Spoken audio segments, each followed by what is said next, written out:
Picture this. You are on holiday. Doesn't matter where, somewhere with water, ocean, lake, river, doesn't matter.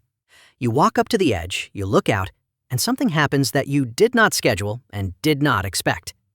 Your brain shuts up. Not completely.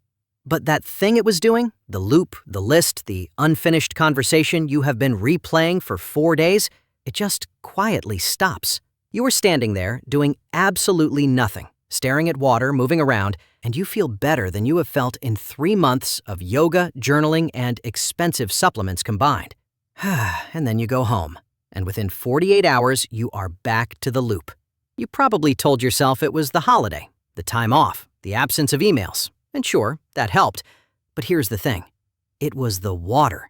Specifically, precisely, neurologically, the water. And once you understand what it is actually doing to your brain, you will stop treating it like a nice backdrop and start treating it like the medication it actually is. Let's get the obvious version out of the way first. Water is pretty. Pretty things are calming. Calming things make you happy. That is the explanation most people stop at, and it is about as useful as telling someone with a broken leg that walking usually feels fine. The actual mechanism goes much deeper, and it starts with a man named Wallace J. Nichols, a marine biologist who spent years trying to understand why humans respond to water the way they do, not poetically, but chemically. In 2011, Nichols introduced a concept he called the blue mind. The idea was this.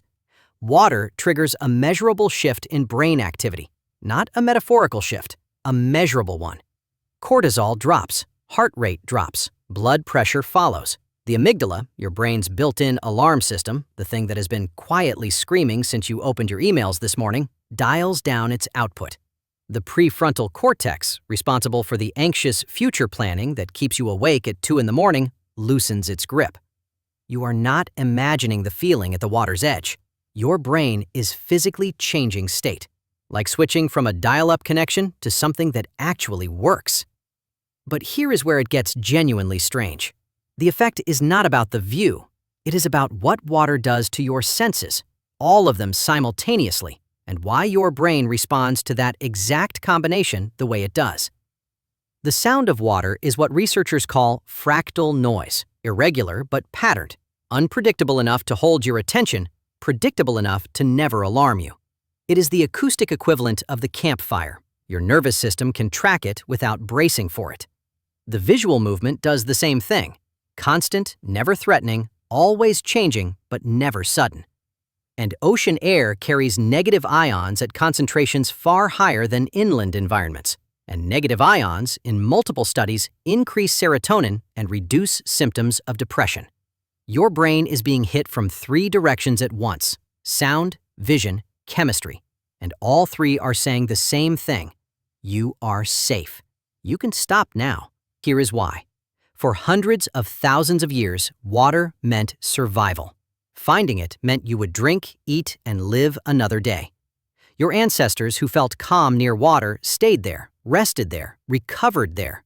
The ones who felt nothing or felt anxious and wandered off lost access to the thing they needed most. The happiness you feel standing at the edge of an ocean is not aesthetic appreciation. It is evolution paying you a reward for being exactly where your ancestors needed to be. Your nervous system has been running this program for 300,000 years, and it has not updated since.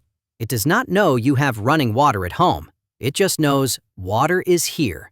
Stand down. Now here's the part that should make you genuinely angry. We know all of this. The research is clear and consistent across cultures and continents. People living near coastlines report higher life satisfaction than those living inland, even after controlling for income, employment, and weather. A study of over 26,000 people in England found that living within a kilometer of the coast significantly improved mental health, and the effect was strongest in the poorest communities. The people with the least access to therapy, medication, and every other mental health resource. Water helped them the most. And what did we do with this information? We turned rivers into drainage systems. We walled off waterfronts with industrial zones. We made coastal access a real estate premium, something you pay extra for, something that appears in property listings as a luxury feature.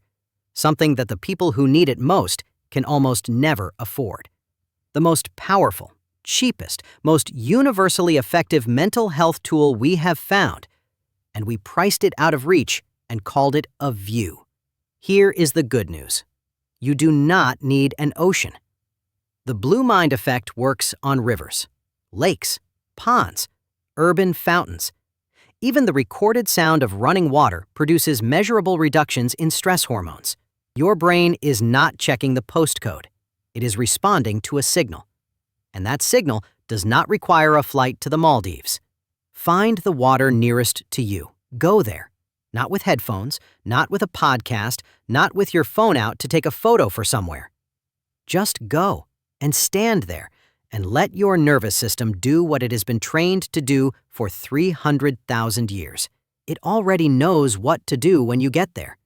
You just have to show up.